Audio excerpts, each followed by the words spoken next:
Próxima parada, Estação Política.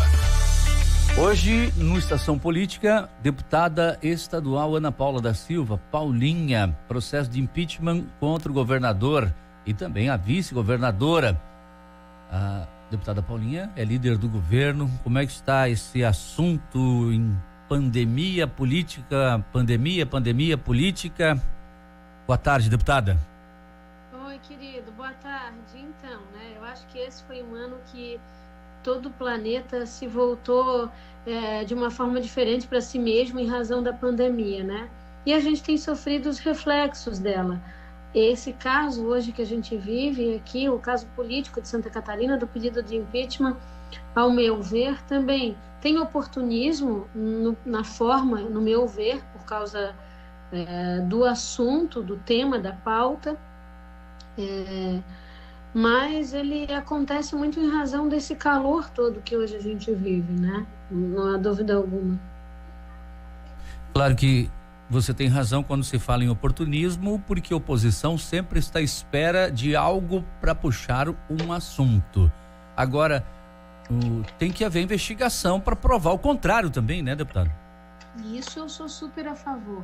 Fui na época da comissão que foi criada da CPI, dos respiradores, e agora de novo, porque assim, se chega uma denúncia, por mais que ela possa ser improcedente, ela precisa ser analisada.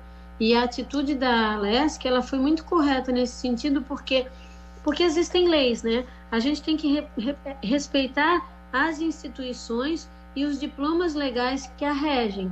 Quando se faz uma denúncia de pedido de impeachment, por exemplo, o primeiro momento da admissibilidade ou não é mérito que se analisa, é forma, é métrica, é conteúdo, é requisito. Para ter um pedido de impeachment, precisa ter o nome completo do denunciante, o CPF, a tipificação do ato, contra quem, tem um rito. Se esse rito foi cumprido, ela tem que ser admitida. Uma vez, que é o que aconteceu agora, que é o que o presidente Júlio fez. Uma vez admitida a denúncia, agora os parlamentares vão fazer a comissão e analisar em definitivo o mérito, se de fato o governador Moisés, por este ato, merece ser afastado ou não. E aí eu já quero deixar claro uma fala aqui para todas as pessoas que estão descontentes com o governo Moisés, principalmente para elas, né, que têm as suas razões, os seus motivos, uns motivos políticos, outros decepcionados. Independente disso, a despeito das decepções e do que a gente espera que o governo melhore e evolua, a gente não pode esquecer que a gente vive num Estado democrático de direito, né? Eu era candidata pela coligação do Merizio, eu não era do time do Moisés, mas ele se elegeu, ele ganhou. Então ele é o governador que mais de 70% de Santa Catarina naquele momento escolheu. Para ele ser retirado de lá por meio da força democrática, existem duas alternativas. Se ele cometer um ato que justifique o afastamento, que não é o caso, no meu ver, agora, pelo menos nesse episódio dos procuradores, ou quando vencer daqui mais 2 anos e meio, quando vencer o seu prazo de mandato e a nova eleição chegar. E aí a população pode escolher o seu governante de novo, aqueles que ficaram descontentes, entendeu? Eu digo isso porque a gente tem que ter muito cuidado como a gente se põe na democracia, né? Uhum. E eu luto muito para que as críticas, as condições de divergência venham com respeito e responsabilidade. Eu critico bastante ações do governo também, mas com respeito. Eu não acho coerente a gente seguir a vida enxovalhando a honra das pessoas. Como na semana passada, o governador Moisés é mentiroso.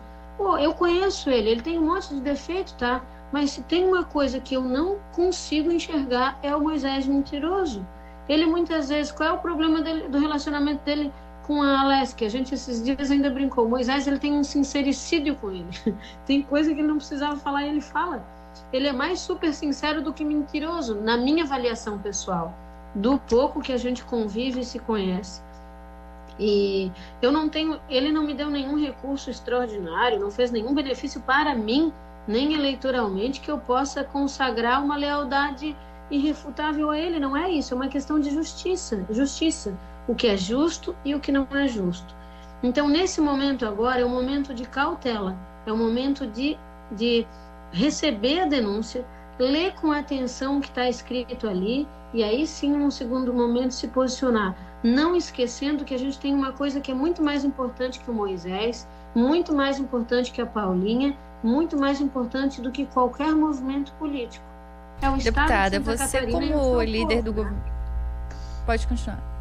Não, era Deputada, isso. você como líder do governo, né, agora acredita de que forma que o governador consegue reverter essa cassação? Qual que é a estratégia do diálogo? É nesse sentido de democracia que você fala? E também falava-se na possibilidade de você deixar a liderança. Isso é possível? Então, assim, a liderança, primeiro eu vou começar de trás para frente, né? A liderança é um espaço que o Moisés, que é dele, não é meu, né? Eu venho de um processo de recuperação agora de uma Covid que me deu a 12ª pneumonia. Eu estou com algumas limitações. Vocês que são da região, né, amiga, que me conhecem, eu trabalho 12, 14 horas por dia sem parar. Eu não tenho condições de seguir esse ritmo agora por um tempo. Porque esses dias, mulher de Deus, eu passei, como qualquer dona de casa, saí do trabalho, passei no mercado para comprar meia dúzia de tomate, uma cebola para fazer uma janta, quase morri. Tive que pedir ajuda da menina no caixa para chegar até o carro. Então, assim, mas por outro lado, assim, eu estou me esforçando para ficar, porque eu acho assim uma deselegância da minha parte, justamente agora que acabou de chegar um pedido de impeachment, eu saí, entendeu? Se eu fosse sair, não seria por causa do pedido de impeachment, mas por outras razões de ordem pessoal, que não vão ser entendidas dessa maneira. Então, assim, por hora eu vou esperar mais um pouco, entende? Até porque eu realmente acredito que o Moisés, nesse episódio aí, não merece sofrer um impeachment por essa razão. Acredito uma pergunta, no fundo do coração. Eu faço uma última pergunta para você, deputada. E pergunto, como líder, você está próximo do governo. Você se elegeu também aqui com a nossa região da Costa Esmeralda, no trabalho que realizou em Bombinhas, né? E o porquê que o governador Carlos Moisés, ele não está olhando para Balneário Camboriú e respinga nas cidades como Camboriú, como Itapema, como Bombinhas, como Porto Belo, por causa do nosso hospital, de inclusive leitos de UTI que nunca vieram, de respiradores que vieram, tiveram que voltar porque estava estragado, né? E por que ele não dá a atenção devida para nossa Balneário Camboriú e região? Então, eu acho que tu deve saber, né, amigo, que ele teve em Balneário Camboriú aí coisa de um mês atrás, antes de a gente ficar doente, justamente levado por mim, né? Numa tentativa de aproximação, eu vim com o Fabrício fazer uma reunião com o secretário de saúde, aproximamos as equipes técnicas. Eu estou fazendo um esforço sobrenatural. O deputado Mocelin também tem agido nesse mesmo sentido,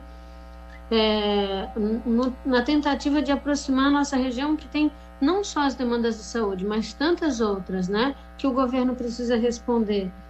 Eu nem falei para ninguém ainda, mas porque não deu tempo. Eu estou para ligar para a prefeita Nilza, porque agora recém saiu a liberação para construir a subestação de energia elétrica de Itapema, por exemplo, que foi uma coisa que eu fiquei pedindo, porque dá uma chuva mais forte. Eu não estou falando agora o temporal, mas no geral, a gente tem muito problema de queda de energia em Itapema. E é um investimento que a gente vai conseguir agora pelo Estado. O meu esforço tem sido em aproximar e tentar fazer com que o governo dialogue e ajude o município de Balneário Camboriú, o município de Itajaí, a despeito de questões políticas. Se o governador vai querer apoiar o Fabrício ou não na eleição, é outro problema. Eu não tenho nada a ver com isso. Agora é uma questão de saúde, entendeu? Uhum. E todo mundo tem que ceder um pouquinho. E o Fabrício tem que ceder um pouquinho, o governo tem que ceder um pouquinho. Essa aproximação foi feita. A ANFRE abriu os braços para receber o Moisés, né? Só que tem questões de ordem mais técnica que vão se embaraçando. Porém, no meu ponto de vista, a ruptura não é o caminho. A gente tem que insistir na força do diálogo, insistir que o governo ajude o Estado enquanto ele tiver a caneta na mão. Veja, é uma questão de forma de encarar a vida. Eu sou uma mulher muito realizadora e reconhecida na nossa região por isso, porque eu não dou bola para desaforo. Eu preciso pensar no resultado. O meu foco é a meta. E a meta é ajudar o cidadão de Balneário Camboriú. Uma hora esse diálogo vai se afinar. De tanto insistir, uma hora o Estado vai responder à altura do que a gente precisa e o município, por sua vez, também vai ceder nas suas questões para que a gente receba esse auxílio. E alguma coisa sim está sendo feita. O governo hoje é o fruto de uma decisão judicial, claro, porque teve que ser desse jeito, mas o governo recolhe R$1 milhão por mês para o RUT, e agora no acordo que a gente estava tentando é que ele desse mais do segundo R$1 milhão, que também houve a decisão da justiça, e afora isso, o recurso extraordinário para aquilo que a gente não tinha conseguido prover. A habilitação dos leitos de UTI, todos do Hospital Ruth Cardoso, foi feita, e se o Estado não tivesse ajudado, não ia sair. Então tem algumas coisas que têm dado certo desse diálogo. Aquém daquilo que a gente gostava, mas estão caminhando, né? Ana Paula da Silva, deputada Paulinha, deputada estadual, líder do governo, muito obrigado então por sua atenção. Imagina, eu que agradeço vocês, gente. Eu acho que teve uma coisa que eu deixei de responder. Falei da liderança. O que era que vocês tinham tentado, não respondi? A gente está no nosso último minutinho, deputada, mas era a respeito da estratégia do governador agora para evitar esses pedidos de impeachment. É seguir fazendo o que ele já vinha fazendo antes do protocolo. A gente vai pagar quase R$500 milhões de emenda de 2018 e 2019 até dezembro. Isso é um sinal de respeito para com o parlamento. Honrar as emendas parlamentares, e isso vai ser feito pela primeira vez na história de Santa Catarina. Então, assim, o governo precisa ação, gestos, e é o que ele já vem fazendo nesses últimos dias aí. Eu espero que dê certo para o bem de Santa Catarina, porque a troca de um governador, ela não contribui no cenário econômico que a gente hoje está posto. Muito obrigado pela atenção, deputada Paulinha. Nada, gente. Beijo para vocês. Obrigada pela oportunidade. Estação Notícia, uma locomotiva de informações.